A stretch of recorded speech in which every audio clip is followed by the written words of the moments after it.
You ask Tiger to solve. This deals with linear equations with one unknown. The final result is y equals -21/4. Let's solve it step by step. Simplify the expression. Simplify the arithmetic.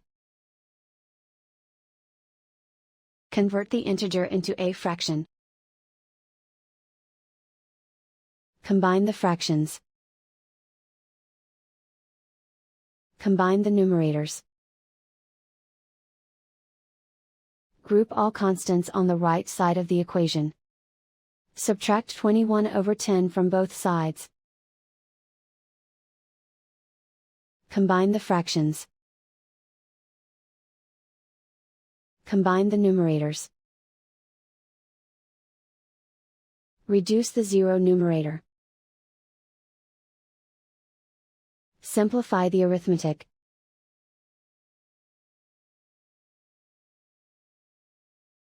Isolate the y. Multiply both sides by inverse fraction 5/2. Group like terms. Multiply the coefficients. Simplify the fraction. Multiply the fractions. Simplify the arithmetic. And so the final result is y equals -21/4.